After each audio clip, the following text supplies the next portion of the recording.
Obra poderosa, jovem curado de bronquite, Congregação Cristã no Brasil. Era uma tarde de sábado, o sol já começava a se pôr, pintando o céu de tons alaranjados e rosados, enquanto os irmãos se preparavam para mais uma reunião na Congregação Cristã no Brasil. O ar estava fresco, mas dentro da casa de oração, o calor espiritual era intenso. Entre os presentes estava o jovem Mateus, de 22 anos, filho de irmãos fiéis que sempre o criaram no caminho do Senhor. Porém, naquele dia, seu rosto não refletia a paz que costumava ter, seus olhos estavam cansados, sua respiração pesada, e um toque de preocupação marcava sua expressão. Há cerca de 3 meses, Mateus havia começado a sentir um incômodo no peito. No início, era apenas uma tosse seca, daquelas que a gente acha que vai passar com um chá ou um remédio caseiro. Mas os dias foram passando, e a tosse não melhorava. Pelo contrário, piorava. Logo veio a falta de ar, uma sensação de aperto no peito que o deixava sem fôlego mesmo depois de pequenas atividades, como subir um lance de escadas ou carregar uma sacola de compras. À noite o problema se agravava, ele acordava sufocado, como se algo estivesse bloqueando suas vias respiratórias. Sua mãe, Irmã Maria, já havia passado por isso com ele quando era criança, e o coração dela se encheu de medo ao ver o filho sofrendo da mesma forma. Após algumas semanas de resistência, Mateus finalmente concordou em procurar um médico. O diagnóstico veio rápido e direto: bronquite crônica. O médico explicou que seus brônquios estavam inflamados, produzindo muito muco, o que dificultava a passagem do ar. Ele receitou inaladores, xaropes e orientou que Mateus evitasse poeira, fumaça e qualquer coisa que pudesse irritar ainda mais suas vias respiratórias. Mas, mesmo seguindo todas as orientações, a melhora não vinha. Pelo contrário, a cada dia, a sensação de sufocamento aumentava. Havia noites em que ele se sentava na cama, apoiando os cotovelos nos joelhos, tentando desesperadamente puxar o ar para dentro dos pulmões, enquanto sua mãe, ao lado, orava em silêncio com lágrimas nos olhos. A situação se agravou a ponto de Mateus não conseguir mais trabalhar. Ele era ajudante de pedreiro, um serviço que exigia esforço físico, e a falta de ar o impedia de realizar até as tarefas mais simples. Seu patrão, um homem compreensivo, tentou adaptar suas funções, mas logo ficou claro que não adiantava. Mateus voltava para casa exausto, com o peito doendo, a tosse constante e uma sensação de desânimo que nunca havia experimentado antes. Ele era um jovem cheio de planos, queria se batizar, servir mais ao Senhor, talvez até se preparar para ser cooperador. Mas naquele momento, tudo parecia distante, quase impossível. Foi então que, em uma reunião de quarta-feira, o irmão que presidia fez um chamado especial para os enfermos. Ele leu as palavras do Senhor Jesus: "Vinde a mim, todos os que estáis cansados e oprimidos, e eu vos aliviarei." Aquelas palavras ecoaram no coração de Mateus como um convite pessoal. Ele sentiu que não podia mais confiar apenas nos remédios ou na sua própria força. Precisava buscar a ajuda de Deus de uma maneira mais profunda. Ao final da reunião, ele se aproximou dos irmãos mais velhos e pediu que orassem por ele. Eles impuseram as mãos sobre sua cabeça e clamaram ao Senhor com fé, pedindo misericórdia e cura. Nos dias seguintes, Mateus começou a sentir uma luta espiritual intensa. Não era apenas a bronquite que o oprimia, mas uma sensação de que algo maior estava acontecendo. Ele passou a orar mais, a jejuar, a buscar o Senhor com mais fervor. Suas orações eram simples, mas cheias de sinceridade: "Senhor, eu não aguento mais. Tu sabes como eu sofro. Se for da tua vontade, me cura. Mas se não for, me dá forças para suportar." Ele se lembrava das histórias que ouvia na congregação, de irmãos que haviam sido curados de enfermidades graves, e isso lhe dava um pouco de esperança. Porém, a dúvida às vezes batia à porta: será que Deus vai me ouvir? Será que minha fé é suficiente? Uma noite, depois de mais uma crise forte, Mateus não conseguiu dormir. Ele se levantou, foi até a sala e se ajoelhou ao lado do sofá. Começou a orar com lágrimas, lembrando-se de como sua vida havia sido antes da doença, cheia de energia, de alegria, de disposição para servir. Ele clamou: "Pai, eu não quero mais viver assim. Eu quero servir a Ti com saúde, com força. Eu sei que Tu és poderoso para me curar. Não estou pedindo por mim, mas para que o Teu nome seja glorificado." Enquanto orava, sentiu uma paz estranha invadir seu coração, como se uma mão invisível estivesse sustentando.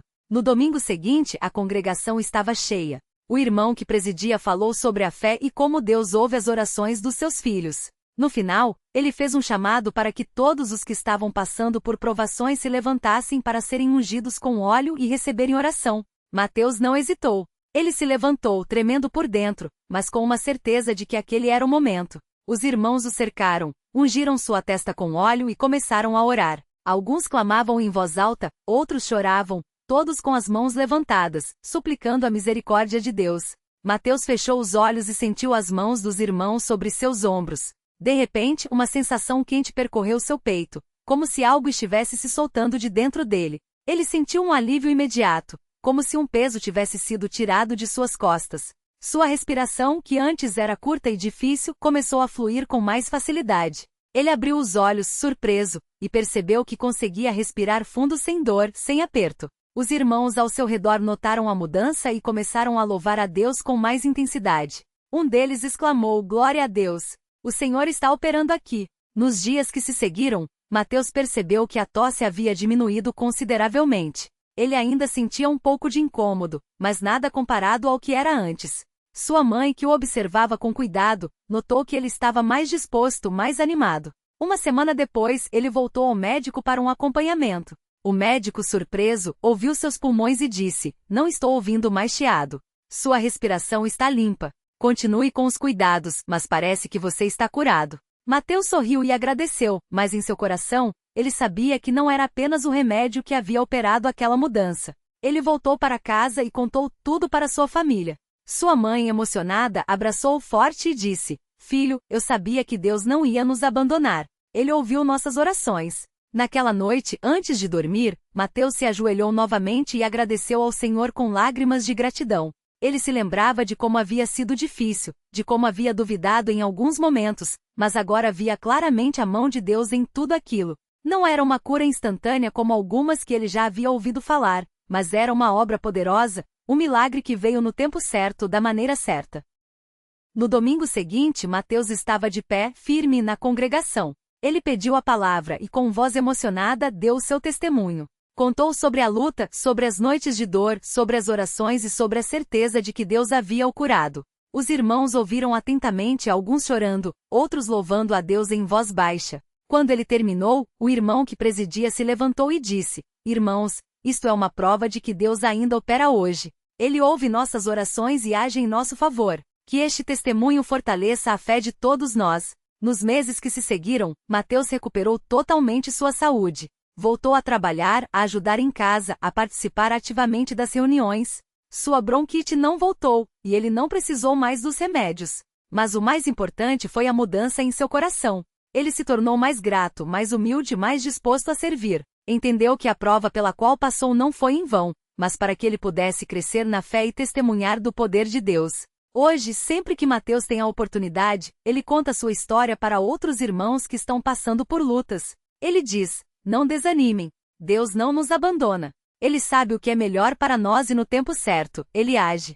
Às vezes, a cura vem de uma forma que a gente não espera, mas ela vem. O importante é confiar nele e não desistir de buscar sua face. E assim, mais uma vez, o Senhor mostrou seu poder na vida de um de seus filhos. Não com alarde, não com espetáculo, mas de maneira simples, humilde, como sempre faz na Congregação Cristã no Brasil. Uma obra poderosa que fortaleceu não apenas Mateus, mas todos os que ouviram seu testemunho e creram que Deus ainda faz milagres nos dias de hoje. Que a glória seja dada somente a Ele, que é digno de todo louvor e adoração, pelos séculos dos séculos. Amém. A vida de Mateus depois daquele dia não foi mais a mesma. Não porque a cura o tornou diferente dos outros, mas porque seu coração agora via as coisas com outros olhos. Antes ele orava por hábito, quase como uma obrigação, mas depois daquela prova, cada palavra dirigida a Deus saía com uma sinceridade que ele mesmo não conhecia. Às vezes, quando estava sozinho no quarto, ele se ajoelhava e agradecia não só pela saúde recuperada, mas pela paciência do Senhor em não o deixar cair no desânimo.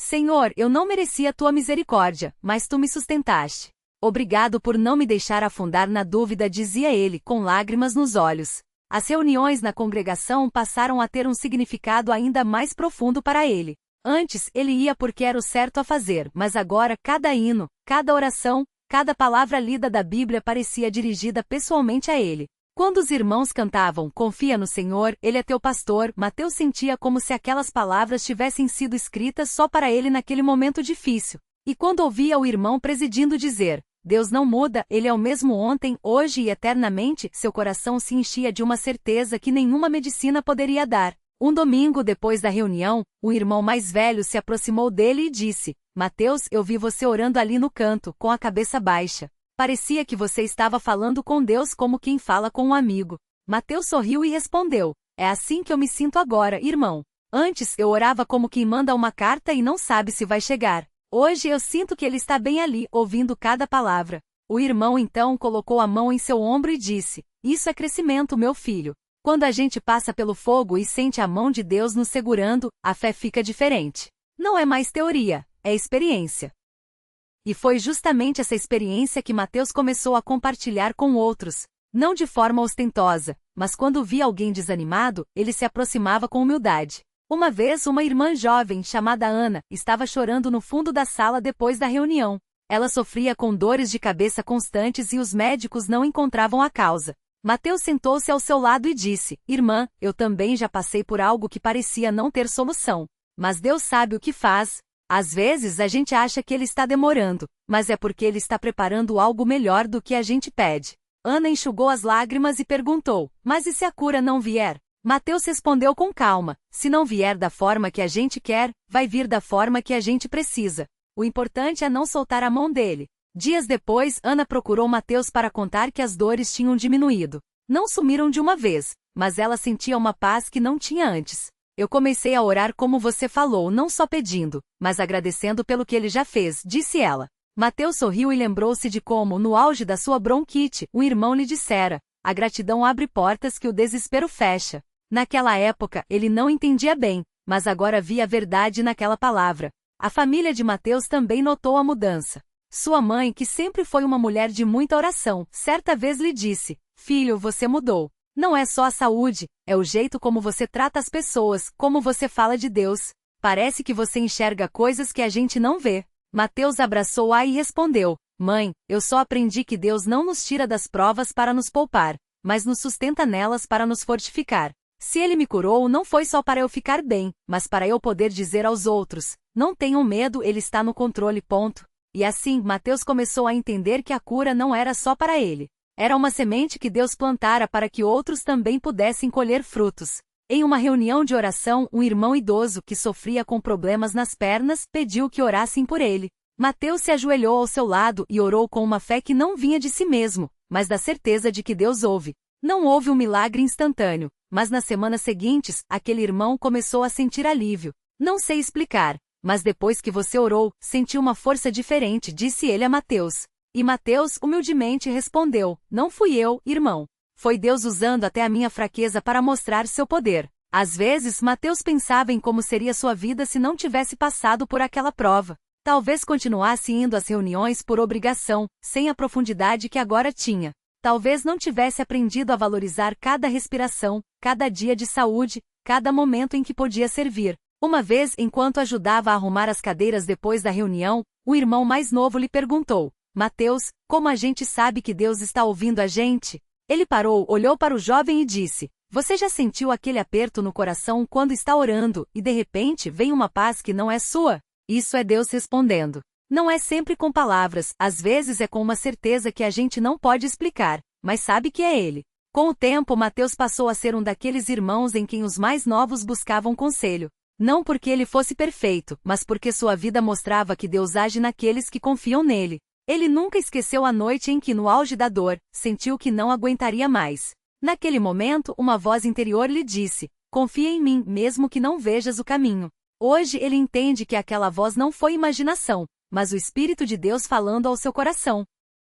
E assim, a história de Mateus se tornou mais um fio na grande tapeçaria de testemunhos da congregação cristã no Brasil. Não é uma história de milagres estrondosos, mas de uma fé que cresce no silêncio, de uma cura que veio no tempo certo, de um coração que aprendeu a agradecer mesmo antes de ver a resposta. Porque no final, a maior prova não é a cura em si, mas a certeza de que em meio à prova, Deus nunca nos abandona. E isso, meus irmãos, é o maior milagre de todos. Que o nome do Senhor seja louvado hoje e sempre. Amém. A vida de Mateus depois daquela cura não foi um caminho sem pedras, mas cada obstáculo se tornou uma oportunidade para ver a mão de Deus agindo de maneiras que só quem tem olhos espirituais pode enxergar. Ele continuou frequentando as reuniões com a mesma fé, mas agora com um coração ainda mais grato, porque sabia que cada respiração era um dom, cada dia sem falta de ar, uma misericórdia. Muitas vezes, ao se ajoelhar para orar, ele lembrava daqueles dias em que o peito doía tanto que parecia que ia explodir, e agora, ao respirar fundo sem dor, só conseguia dizer: Senhor, obrigado.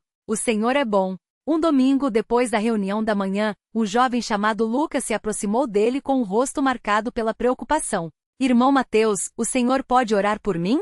Minha mãe está muito doente, os médicos não sabem o que ela tem, e eu não aguento mais ver ela sofrer. Mateus olhou nos olhos daquele rapaz e viu o mesmo desespero que já havia sentido. Colocou a mão no ombro dele e disse: Vamos orar agora mesmo, irmão. Deus ouve, e Ele tem poder para curar. Não é a nossa fé que salva, é a misericórdia dele. Mas nós vamos clamar, porque Ele nos mandou pedir. Os dois se ajoelharam ali mesmo, no corredor da igreja, entre irmãos que passavam e paravam para também interceder. Mateus orou com lágrimas, lembrando de como Deus o havia livrado, e pediu que o Senhor estendesse sua mão sobre aquela irmã. Não foi uma oração longa, cheia de palavras bonitas, mas sim um clamor sincero, daqueles que brotam do fundo da alma. Quando terminaram, Lucas ainda estava abalado, mas Mateus lhe disse: Irmão, não é porque a gente não vê a resposta agora que Deus não está agindo. Às vezes, a resposta vem de um jeito que a gente nem imagina. Vamos confiar nele. 3 dias depois,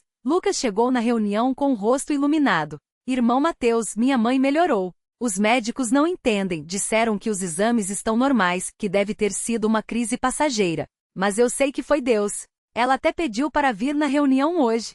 Mateus sorriu e agradeceu a Deus em silêncio. Mais uma vez, o Senhor mostrava que não desampara os seus. Não foi um milagre com trombetas e sinais no céu, mas foi real, foi concreto, foi a mão de Deus tocando uma família. Mateus começou a perceber que quanto mais ele compartilhava sua história, mais irmãos se aproximavam com suas próprias lutas. Uma irmã chamada Ana, que sofria com dores nas costas há anos, lhe pediu: Irmão, o senhor acha que Deus ainda faz milagres hoje? Ele respondeu: Irmã, não é questão de achar. A Bíblia diz que Jesus Cristo é o mesmo ontem, hoje e eternamente. Se Ele curou no passado, Ele cura hoje. O que muda é a nossa fé, a nossa paciência, a nossa disposição em esperar nele. Eles oraram juntos, e Mateus a encorajou a não desanimar, mesmo que a dor não passasse de imediato. Às vezes, a cura vem aos poucos, como um sol que vai clareando o céu depois da tempestade. Não desista de clamar. Semana após semana, Ana persistia em oração, e pouco a pouco as dores foram diminuindo, até que um dia ela pôde se levantar na reunião e dar testemunho: Irmãos, Deus me ouviu. Não foi do jeito que eu queria, não foi na hora que eu pedia, mas Ele me curou. Hoje eu posso dobrar, posso carregar meu netinho, posso servir sem dor. Glória a Deus! Esses pequenos milagres, esses sinais de amor do Pai, foram se multiplicando na vida daquela congregação. Não eram coisas que chamavam a atenção do mundo, mas para aqueles que viviam aquelas realidades, eram provas vivas de que Deus não é uma ideia distante, mas um Pai que se importa com cada detalhe da vida dos seus filhos. Mateus aprendeu que o maior ministério não é pregar para multidões, mas estar disponível para o irmão que está ao lado, que precisa de uma palavra, de uma oração, de um abraço que diga: Deus não esqueceu de você. Certa vez, um casal de idosos, o irmão João e a irmã Maria, chegou até ele com lágrimas nos olhos. Irmão Mateus, nós estamos com um problema muito grande. Nosso filho se afastou do caminho, não quer mais vir às reuniões, diz que não acredita mais. Nós oramos tanto, mas parece que Deus não ouve. Mateus sentou com eles e disse: Irmãos, eu não vou dizer que é fácil. Eu mesmo já passei por momentos em que pensei que Deus não me ouvia. Mas uma coisa eu sei, Ele nunca vira as costas para um coração quebrantado. Vamos orar não só pela volta do seu filho, mas para que o Senhor toque o coração dele de um jeito que só Ele pode fazer. Eles se ajoelharam ali mesmo, e Mateus orou com uma fé que não dependia de sentimentos, mas da certeza de que Deus é fiel. Não foi uma oração de uma só vez, mas uma persistência, uma batalha espiritual travada em silêncio com jejuns e lágrimas. Meses se passaram, e o filho daquele casal não voltava. Mas eles não desistiram. Até que numa tarde comum, o jovem apareceu na porta da igreja com o rosto marcado pela luta e disse: Eu não aguento mais viver assim. Eu quero voltar. Não houve festas, não houve alarde, mas naquele dia o céu se alegrou por mais uma ovelha que voltou para o aprisco. Mateus entendeu que a obra de Deus não é feita de momentos espetaculares, mas de fidelidade no cotidiano. Era nas visitas aos doentes, nas palavras de ânimo aos desanimados, nas orações pelos que choravam que ele via o Espírito Santo agindo. Uma vez, uma irmã chamada Clara, que havia perdido o marido há pouco tempo, lhe disse: Irmão Mateus, eu não tenho mais forças para orar. Minha fé está fraca. Ele segurou a mão dela e disse: Irmã, quando a gente não tem forças, o Espírito Santo intercede por nós com gemidos inexprimíveis. Você não precisa ter palavras bonitas, só precisa derramar seu coração diante dele. Deus entende até o nosso silêncio. E assim, aos poucos, Clara voltou a encontrar consolo. Não porque a dor tinha passado, porque a saudade ainda doía, mas porque ela aprendeu que Deus não tira a prova, mas dá força para passar por ela. Mateus via aquilo e pensava: é assim que o Senhor trabalha. Não com barulho, mas com um poder quietinho que muda vidas. Um dia, enquanto ajudava a distribuir os hinos antes da reunião, um menino de uns 10 anos, filho de um casal da congregação, puxou sua camisa e perguntou: Irmão Mateus, por que a gente ora se Deus já sabe de tudo? Ele se ajoelhou para ficar na altura do menino e respondeu: porque oração não é para informar Deus, é para a gente se aproximar dele. É como quando você conversa com seu pai e sua mãe. Eles já sabem o que você vai dizer, mas eles gostam de ouvir porque amam você. Com Deus é assim também. Ele quer que a gente fale com ele, não porque ele precisa, mas porque a gente precisa. O menino pensou um pouco e disse: então é como quando eu conto meu dia para minha mãe, mesmo ela tendo visto tudo? Mateus sorriu: exatamente. E sabe de uma coisa? Quando a gente ora, às vezes a gente acha que está falando sozinho, mas tem uma multidão de anjos ouvindo, e o mais importante, o Pai está ali, prestando atenção em cada palavra. O menino olhou para cima, como se tentasse enxergar além do teto da igreja, e Mateus orou em silêncio para que aquela semente de fé crescesse naquele coraçãozinho. Com o passar dos anos, Mateus viu muitos irmãos partirem para a glória, outros nascerem na fé, jovens se casarem no Senhor, famílias sendo restauradas. Ele mesmo, já mais maduro, passou a ser um daqueles irmãos que os mais novos procuravam não só por conselhos, mas por exemplos de uma vida dedicada a Deus. Não era um homem de grandes discursos, mas de uma fé simples e profunda, daqueles que não precisam gritar para serem ouvidos, porque suas ações falam mais alto que palavras. Uma noite depois de uma reunião de oração, um jovem chamado Daniel, que havia sido batizado recentemente, se aproximou dele com dúvidas. Irmão Mateus, às vezes eu tenho medo de não ser bom o suficiente para Deus. Eu peco, eu falho, eu penso coisas ruins.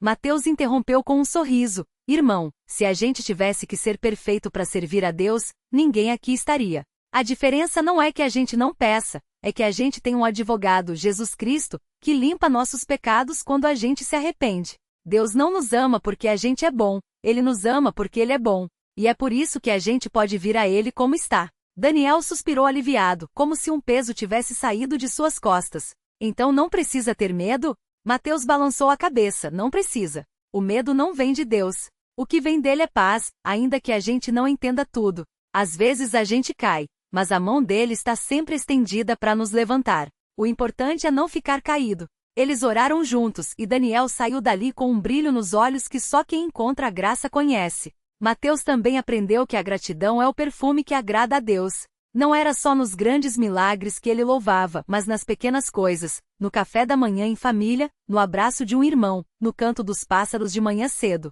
Ele costumava dizer: se a gente só agradece quando as coisas vão bem, a nossa gratidão é interesseira. Mas quando a gente louva a Deus até no vale, aí sim a nossa fé é genuína. Uma vez, durante uma tempestade muito forte, o telhado da igreja começou a vazar, e vários irmãos se reuniram para consertar. Enquanto martelavam e seguiam as telhas, Mateus olhou para o céu escuro e disse: olhem só, irmãos. Mesmo quando a tempestade vem, a gente tá junto, trabalhando, orando, ajudando. Isso é a igreja, um lugar onde ninguém fica sozinho na luta. E assim, entre risadas e mãos calejadas, eles terminaram o concerto, agradecendo a Deus pela providência e pela união. Com o tempo, Mateus passou a ser um daqueles irmãos que, sem querer, viravam referência. Não porque buscavam glória, mas porque sua vida falava. Ele nunca esqueceu daquela noite em que, sozinho em seu quarto, sufocando pela bronquite, sentiu que ia morrer, mas também nunca esqueceu da mão que o segurou mesmo quando ele não via. E foi essa memória que o fez ser tão compassivo com os que sofriam. Certa vez, uma irmã chamada Raquel, que havia perdido o emprego, chegou desesperada. Irmão Mateus, eu não sei o que fazer. Tenho filhos para criar, contas para pagar, e não aparece nada. Ele a escutou, orou com ela e depois disse: Irmã, Deus não nos prometeu uma vida sem provas, mas prometeu que não nos deixaria sozinhos nelas. Às vezes, a resposta não vem como a gente quer, mas vem. Vamos jejuar e pedir a direção dele. Não demorou muito, e Raquel conseguiu um trabalho melhor do que o anterior, em um lugar onde podia até testemunhar da sua fé. Deus não só me deu o pão, mas me deu a oportunidade de falar dele, ela disse emocionada na próxima reunião. Mateus sorriu, porque mais uma vez via que Deus não só supria, mas abençoava além do que se pedia. E assim a história de Mateus se misturava com a de muitos outros na congregação cristã no Brasil, histórias de lutas, de lágrimas, de orações ouvidas, de milagres que não estavam nos jornais, mas nos corações.